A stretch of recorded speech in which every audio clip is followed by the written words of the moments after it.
Merci. Oui, donc on va enchaîner sur, en pratique, le registre. Qu'est-ce qu'il nous apporte? Qu'est-ce qu'on peut tirer comme enseignement du registre, s'il y a des enseignements à tirer? En fait, on a l'impression qu'il y a des choses à tirer de tout ça. Juste une aparté. Quand on a mis en place et créé un registre pareil, on a eu beaucoup de difficultés pour arriver à obtenir toutes les autorisations des différentes DRCI. On envoie une convention à signer avec Arcotova. Il faut que les DRCI activées par les différents investigateurs dans les services s'intéressent à notre convention, la lisent en détail, la corrigent, la signent.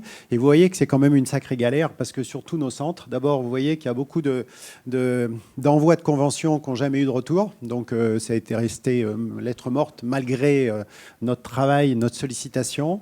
Et que ensuite, on a un délai, vous voyez, de 83 jours en moyenne. Donc, vous voyez la galère. Quand on fait des études, il faut vraiment s'y prendre à l'avance. Et avec des extrêmes, à tel point qu'on a reçu des signatures 2 jours avant qu'on clôture le registre. Vous voyez, c'est un peu agaçant. Allez, passons à la suivante. Alors, l'administration du lévosimendan, ce qu'on peut retenir d'important, c'est que par rapport à l'AMM, on ne fait pas du tout l'AMM. L'AMM, c'est une dose de charge classique et c'est 0,1 gamma kilo-minute. Et puis, le registre France Lévo, il montre quoi? Il montre que finalement, plus de 90% des équipes font du 0,2 et qu'on ne fait pas de bolus. Donc, on est en dehors de ce qui avait été recommandé par l'AMM, et d'où ce décalage qu'il y avait à l'époque des ATU. Chaque fois, on se faisait reprendre, alors que nous, déjà, on était dans des pratiques différentes. On savait que si on voulait que ça marche, ça soit du 0,2. Ça a eu une implication quand on pense à toutes les études qui ont été faites, qui ont été managées à 0,1. Et on voit que dans la pratique, les gens, dans la vie réelle, ils ont compris que ce qui marchait, c'est 0,2 probablement. Et puis, le débit d'administration, il y a chez les malades les plus fragiles, on baisse un peu, parce qu'évidemment, choc cardiogénique, il y a une part d'instabilité, et vous voyez qu'on ne baisse pas beaucoup, parce que c'est 0,17. Donc on reste quand même, tout le monde, assez proche de cette dose-là. Alors, ce que vous avez vu dans les résultats, manifestement, il y a un élément très important, c'est l'importance du délai d'administration par rapport à l'évolution de la pathologie sur laquelle on le met. Et ça, c'est ressorti d'une façon surprenante pour un registre, d'une façon très significative, comme l'a montré Mirella. Plus c'est retardé, plus la durée de séjour en réanimation et plus la durée de séjour à l'hôpital vont être augmentées. Donc, cette idée de penser que peut-être il ne faudrait pas attendre trop avant de prescrire de lévosimendan, ce n'est pas encore quelque chose de très habituel dans les centres, parce qu'on a l'impression que beaucoup de gens l'utilisent plutôt en rescue. C'est peut-être un des enseignements du registre. Et puis, on a vu que c'était cet allongement, non seulement il y avait la durée de séjour en réanimation liée au retard du Zimino, mais c'était lié à l'âge des patients et voilà, l'intégration, le début de l'injection du Zimino. Et puis, pour ce qui est de la durée à l'hôpital, en plus, il y a le score SOFA. Plus ils sont graves, évidemment, plus ils vont rester à l'hôpital. Tout ça veut dire que quand on a les patients âgés graves, il ne faut peut-être pas attendre trop longtemps avant de démarrer le Zimino. C'est peut-être ça qu'on peut déjà retenir. Et puis aussi, on s'est rendu compte de quelque chose. On est vraiment dans du rescue. On est dans de la seconde ligne. C'est-à-dire que les délais d'administration, vous voyez, en fonction des différentes pathologies, le choc cardiogénique, ou s'ils viennent dans le cadre de la chirurgie cardiaque ou d'un autre motif, il y a un temps à la réflexion. Quand on pense qu'un patient rentre avec choc cardiogénique à l'hôpital et que finalement il va recevoir le lévosimendan 6 jours après, qu'est-ce qu'on a fait pendant ce temps-là? On n'a pas attendu. On a mis des inotropes, beaucoup d'inotropes, voire de l'assistance. Et puis finalement, on va au lévosimendan. Bon, maintenant, on se dit que peut-être si on allait un petit peu plus vite, ça serait mieux. La tolérance. Cette hypotension, c'est un vrai problème, mais on sait pourquoi. C'est un puissant vasodilatateur et dans les premières heures, c'est là où on a la vasodilatation la plus importante, d'où l'intérêt, le recours à des vasopresseurs.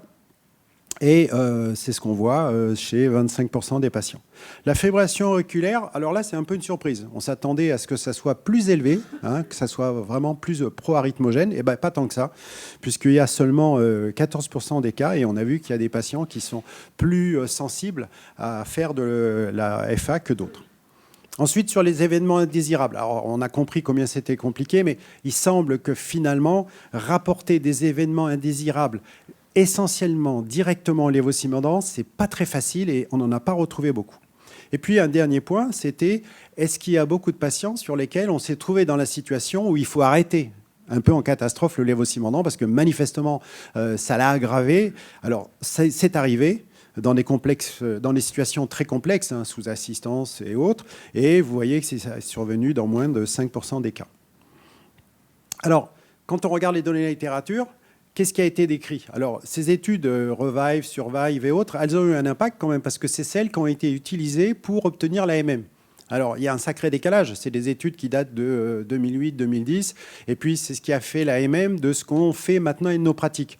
D'ailleurs, c'est la raison pour laquelle l'HAS, j'ai bien dit là ce coup-ci, l'HAS a décidé de faire une étude en vie réelle. Comment les gens maintenant utilisent ce produit? Et là, on voit qu'il y a des petits écarts, même des gros écarts par rapport à ce qui est prévalu à la mise en place de l'AMM. Et donc, dans Revive, l'hypotension pouvait être un facteur de risque, sans plus. Dans Survive, égalité, que ce soit la Dobule, la lévocimandant, il n'y avait pas plus de risque. Là, récemment, il y a mais récemment, ça fait quand même déjà pas mal d'années, une méta-analyse qui s'était intéressée à ça. Alors, eux, ils trouvent que sur 25 études, il y a quand même des choses. Ça favorise les extrasystoles, ça favorise l'hypotension. Et l'hypotension avec la vasodilatation, les gens, ils ont un petit peu mal à la tête, on s'en doute. Ce qui était intéressant dans le registre, c'est le nombre de patients qui ont des inotropes associés. Vous voyez que, évidemment, vu la gravité de la prise en charge de ces patients, pour la plupart, ils ont des inotropes dans les jours qui précèdent et on l'a vu dans les jours qui suivent. Et puis, on voit, et ce qui a bien été montré par Mirella, et j'adore cette courbe en chapeau pointu, elle est géniale, je n'en connais pas d'autres, j'ai jamais vu ça dans aucun article actuellement, où ça montre bien quel est l'effet du lévocimandant sur la possibilité du sevrage en inotrope. Ceux qui ont la pratique de lévocimandant, on vit tous ça. Une fois qu'on a mis le lévocimandant, au début, les premières heures, peut-être la première journée, on est obligé de jongler un petit peu avec la noradrée, obligé d'adapter le remplissage. Et puis après, on commence à sevrer les autres inotropes et aussi la noradrée. Et là, dans le registre, ça ressort toute pathologie confondue. C'est ça qui était vraiment surprenant. Et dans le détail, comme l'a montré Mirella, on voit bien la petite réascension de la noradrée dans la journée qui suit, où on va essayer de maintenir et d'équilibrer notre patient. Alors, j'ai repris le travail que vous avez fait, messieurs, vous êtes là pour beaucoup, où en 2019, vous avez réfléchi sur les différentes utilisations du lévocimandant et vous voyez qu'en fonction des données de la littérature, des études faites, il n'y avait pas grand-chose de significatif. Alors, moi, je vais aller tout de suite sur un truc amusant, c'est ça. S'il y a bien un truc sur lequel le lévocimandant a été accepté par les différentes sociétés savantes de cardiologie européenne et française, c'est de dire quand un patient est traité par bêta-bloquant, voilà une bonne indication du lévocimandant. Super, accepté avec un haut niveau de confiance. Sauf que personne ne le fait. Dans le registre, on doit avoir 5 malades, 6 malades sur lesquels les gens ont bien coché insuffisance cardiaque traitée par bêta-bloquant et on met du lévocimandant. Ça pas du tout. Pourtant, c'est vraiment la recommandation. Eh bien, la recommandation, on ne la suit pas. Et par contre, on essaie tous de jongler avec des choses qui sont plus ou moins recommandées ou recommandables ou recommandées. Ça sera mieux. Donc, vous voyez qu'on a quelques réponses à apporter sur le questionnement qu'il y avait et entre autres sur le choc cardiogénique. Là, on a cherché des résultats en comparant choc cardiogénique et SOFA. Bon, fallu chercher pas mal. On a trouvé une étude récente d'Elias en 2020 qui est quand même très conséquente, vous voyez, sur 3232 malades et qui donne vraiment la mortalité de ces patients-là en fonction du niveau du SOFA. Bon, ça nous intéressait parce qu'on pouvait donner le même type de réponse par rapport au score. On voit que dans le registre, la mortalité est franchement inférieure si on compare à des niveaux de SOFA équivalents. C'est un registre, voilà ce qu'on voit, mais c'est quand même sur des sacrées cohortes de malades. Ça vaudra la peine probablement de creuser ça. Après, 2 minutes. Ben oui, en plus, c'est moi qui vais me couper tout seul. Là. Ensuite, il y a des méta-analyses qui sont sorties, qui montrent toutes dans le choc cardiogénique l'impact plus ou moins négatif de la plupart des inotropes, de l'intérêt de la noradrée, mais surtout de l'intérêt du lévocimandant, qui manifestement, ça ressort dans toutes les méta-analyses, ça semble être mieux sur le plan de la diminution de la mortalité. Ensuite, il y a les cures répétées. Cure répétée, le repetitive use qui était utilisé sur les patients en insuffisance cardiaque décompensée. En fait, on se rend compte que les gens l'utilisent à la fois les cardiologues sur l'insuffisance cardiaque décompensée avec les patients qui reviennent toutes les 3 semaines, tous les mois, mais surtout dans les services de réanimation, dans les USIC de cardio, pour assurer le coup. C'est-à-dire qu'on va commencer une cure de lévocimendant. Au bout d'une semaine, le patient commence à être à nouveau un peu borderline, on refait une cure.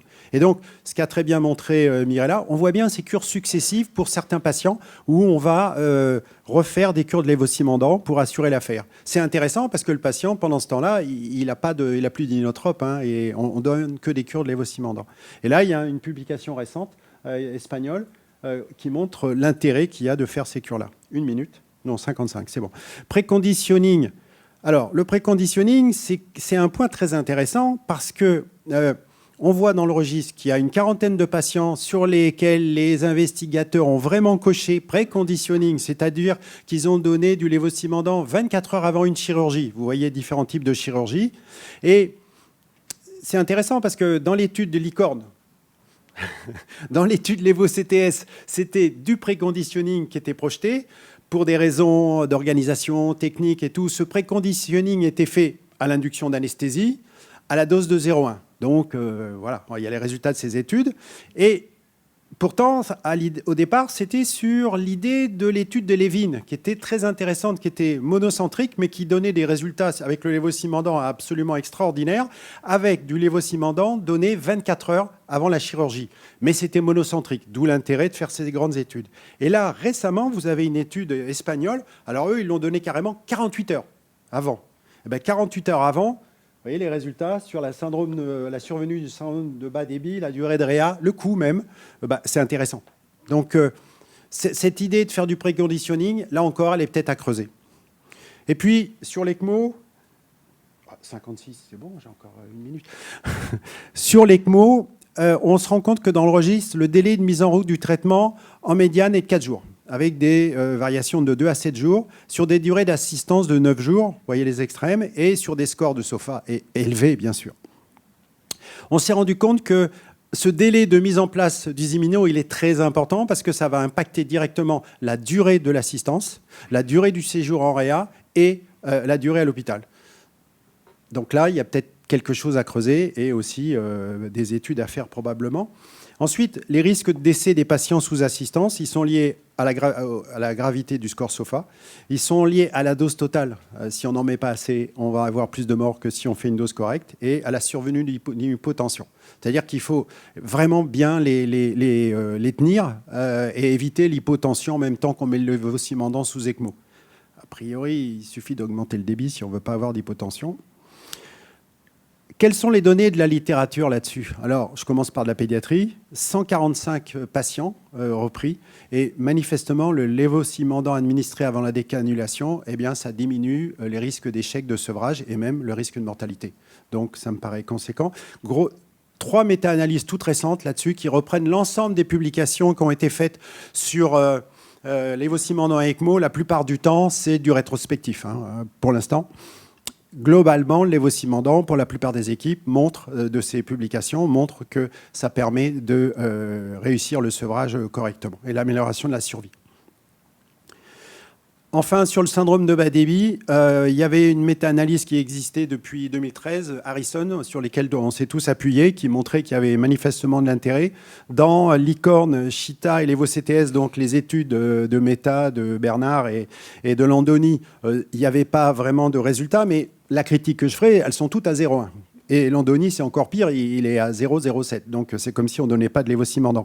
Pourtant, il y a une étude extrêmement intéressante qui est sortie, une retombée de Lévo-CTS. Un des auteurs, c'est Van Diepen de l'équipe de Meta, qui a repris, il a fait un sous-groupe des pontages, et là, il montre des résultats vraiment significatifs. Cette étude est très intéressante, vous voyez, sur la mortalité inférieure à J90 et moins de syndrome de bas débit.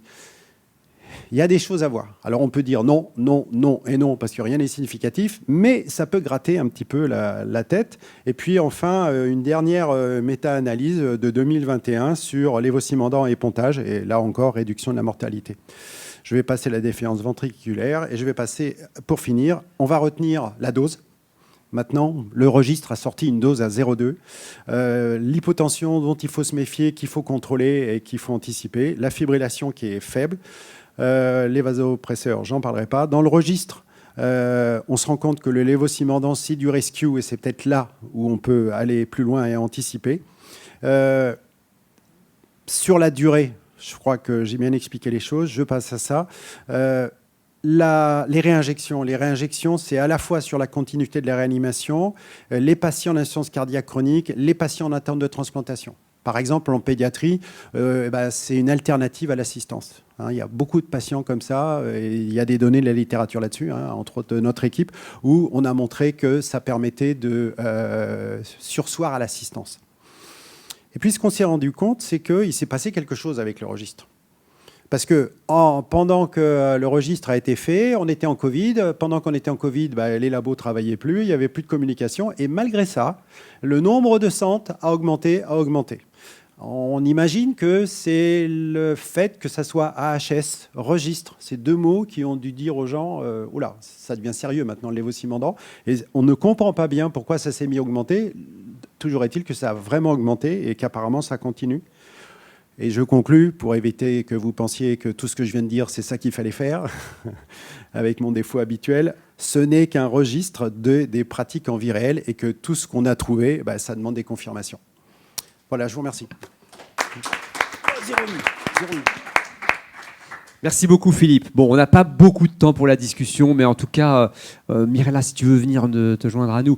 Moi, j'ai été très, très agréablement surpris de constater la richesse des résultats qu'on avait avec ce registre auquel beaucoup d'entre vous ont participé. Donc déjà, merci à tous. Un énorme merci à Philippe, parce que le booster qui a fait que ça a marché, qui a fait que les centres sont passés de 75 à 135, c'est Philippe.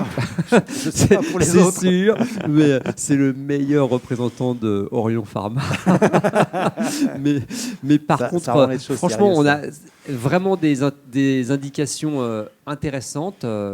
Voilà, comme toujours, c'est des études observationnelles, donc on ne va rien conclure. Moi, j'ai une petite question pour Mirella. Dans des études observationnelles, il y a toujours des données manquantes. Est-ce qu'on a beaucoup de données manquantes dans ce registre ? Prends le micro. Oui, alors les données manquantes concernaient surtout les scores de gravité à l'admission. Il y a environ un quart des scores d'admission qui manquaient, 15% des scores de gravité à l'initiation du traitement. Après, on a eu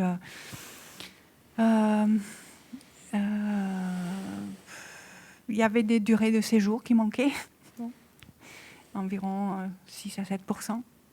Voilà, et donc ça, ce sont des patients que je n'ai pas pu analyser, bien sûr.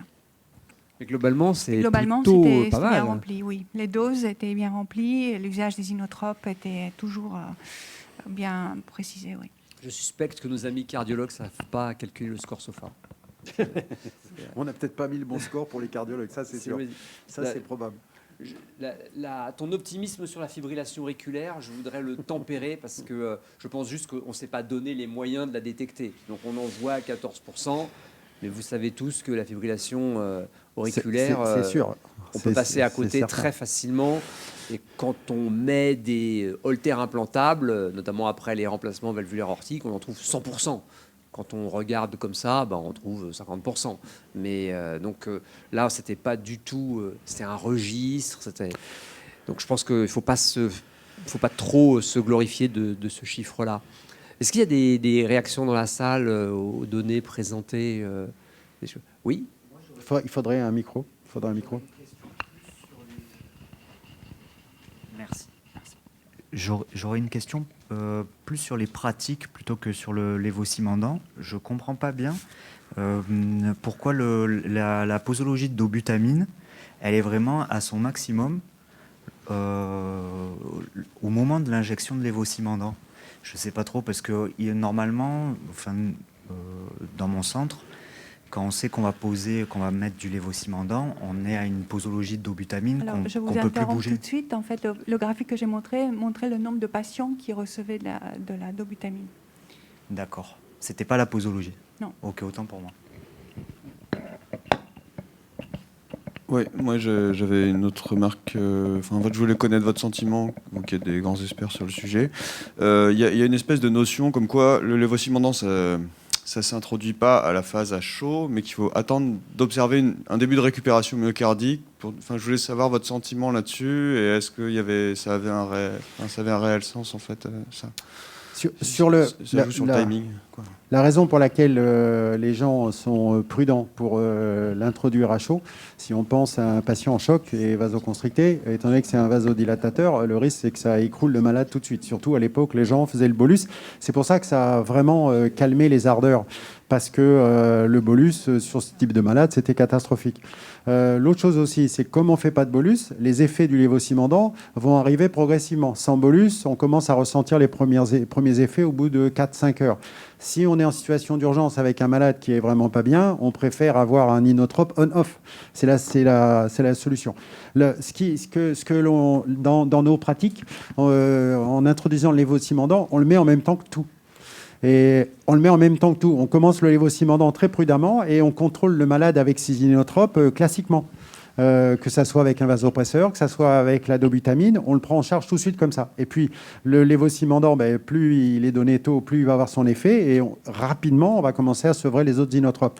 Mais on est obligé de couvrir le début du lévosimendan, de son action, parce qu'elle est lente et qu'on peut avoir de la vasodilatation. Mais en continu, surtout si on commence par 0,05 ou 0,1, on va être très progressif, on va contrôler tout ça. L'expérience montre vraiment que quand on démarre plus tôt, c'est des choses où on a des résultats assez étonnants. Je suis passé vite sur une diapo d'un travail fait par notre équipe où on a eu vraiment une publication faite sur les congénitaux adultes où l'effet lévosimendan a été très fort par rapport aux autres inotropes. Et utilisé, comme je viens de vous le dire. On n'attend pas. Une dernière question d'Adrien pour conclure. Oui. Non, juste pour revenir sur la remarque. Quand même, la seule étude dans l'ECMO qui est vraiment montré un peu un bénéfice, c'est celle de Distelmayer, la publiée dans le BJA, et qui était une administration très précoce du lévosimendan.